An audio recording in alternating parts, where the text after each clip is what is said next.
Hi, I'm James, and we're here with Harlan Butt at his studio for a little studio tour, and he's been wonderfully gracious with his time to have us visiting today. Welcome to my studio. I'm going to show you around a little bit of what I do and the space in which I do it. I'm primarily an enamel artist. I do metal vessels and enameling on the vessels, and sometimes it's cloisonné, and I'll show you a little bit of that. But I use other techniques as well. I can demonstrate a little bit, or at least show you how I do some of the cutouts in foil, and also I use decals sometimes. So anyway, this is my main bench here, and although it's messy, that just shows that I'm working. This is a piece I'm working on now. So this was a spun vessel. It was spun in two parts. The main body of it was flat and then wrapped around and seam soldered. There's a solder seam somewhere along there. And then the top part was spun separately and it was soldered on. And then a bottom was riveted in three places. And that's to keep this round. And then eventually there'll be a finished base on the bottom that'll be either silver or copper to go on. And then a rim will be placed on the top. So that's added on after all the enameling is finished. So right now, after doing the vessel, I put a coat of a base white on it, stoned that smooth, and then started with the colors. First with opaque greens and grays, and on top of that, then I started putting these images of people and animals that were cut on the Cricut, which I'll show you a CNC cutter, where I cut them out in foil, silver foil. Applied some layer of transparent over that, some more cutouts, another layer of transparent. So I'm building it up so that you can see down into the surface, implying some distance there. And now I'm working on the cloisonné that's going on top of that. It will be transparent in the cloisonné, so you can still see this imagery, but it'll be a little more subtle in what you see. And for this, I'm using copper cloisonné wire. I also often use silver cloisonné wire, but in this case, this is what I wanted, the darkness of the wire, and so after it's all stoned and everything, I'll darken the wires. So, you know, my bench is sawing and different things. As far as the studio goes, this is my soldering area. So soldering here and pickle and so forth, and I have rolling mill devices. I have a hydraulic press here that I use, and then the sink, there's plating, and you know, trying to fit as much stuff as I can into this relatively small space. So, and over in that corner is my burnout kiln for casting. I do primarily vacuum casting. So, and my shelf of shame, which is the one up here, which is all the pieces that went wrong in one way or another. And although, you know, I tell people everything I do is perfect, it's certainly not true. So whenever I can fix things, I'm pretty good at fixing something that goes wrong, but there are times when it's just too bad, too many things, or it's gone bad so dramatically that it would take much longer to fix than to start over again. So that's those pieces there. Let's walk into the enameling area.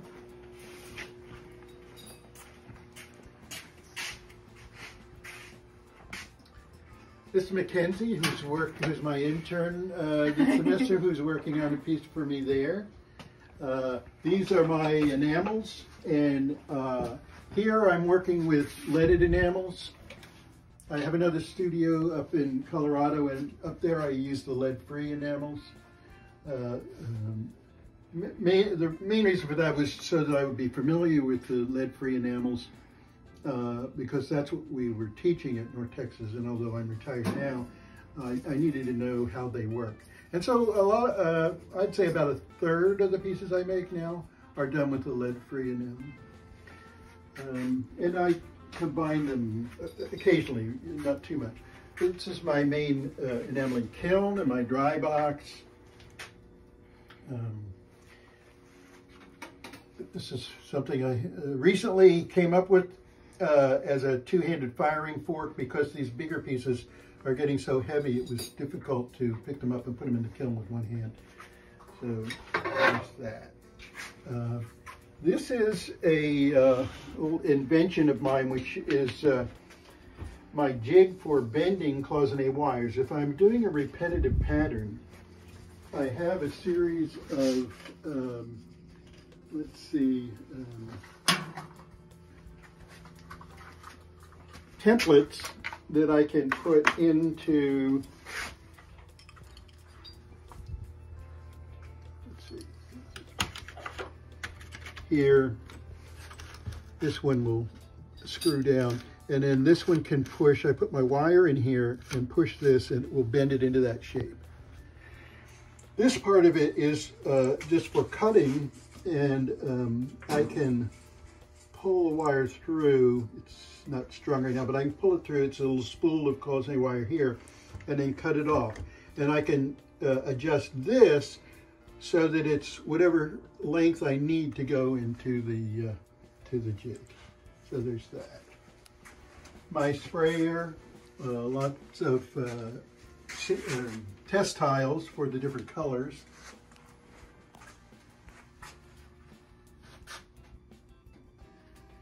And as I said, I'm using the leaded enamels here. I'm using primarily Japanese transparents, both Nino Mia and recently I've been using some of the Hirasawa transparent enamels.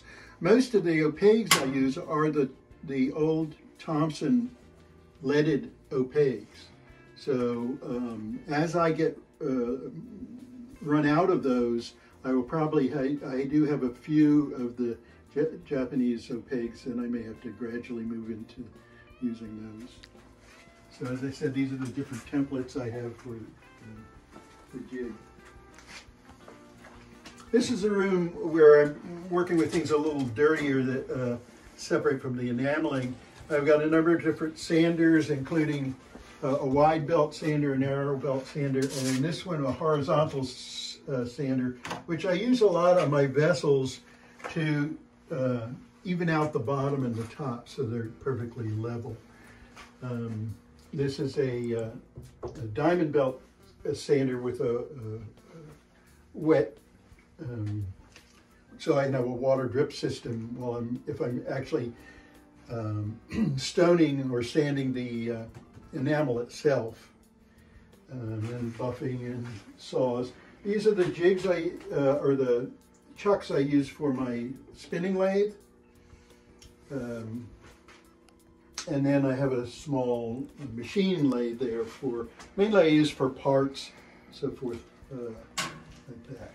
So, yeah, these are all the different chucks that I use on here. Okay, I mentioned before that I use the Cricut machine. This is the Cricut. I used to use a different one, but it was discontinued, so I've gone to the Cricut, and it works just fine. I'm using it to cut the silver foil, like the animal shapes and people shapes that were on the piece I showed earlier. And what I do is I put a piece of silver foil down, tape it down to a piece of cardstock, then put just computer paper over that. And then I flip that upside down and tape it down to the pad that goes through the Cricut machine. Now this would have to be connected to a laptop or computer of some kind. And you can do the artwork on the computer, and it just needs to be high contrast black and white. And so there's a program that goes with the Cricut, and you load that up into the program, and then it will cut it out. And what you end up with is This is the positive part. The negative part is cut out, and you get what you see here are some of the people that I cut out using the Cricut. Then the foil can be applied directly onto an enameled surface and fired in, and you can put layers of enamel on top of that, transparent. Well, I just wanted to thank Harlan for an amazing tour of his studio and spending time with us this morning. It was so informative and so wonderful to just see all the little behind the scenes of his amazing work. Thanks for coming. I enjoyed doing it, and it forced me to clean up the studio a little bit. So.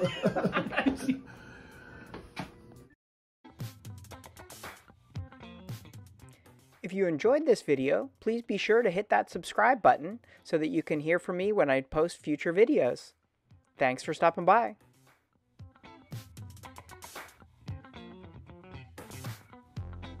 Excellent. Cool. All right.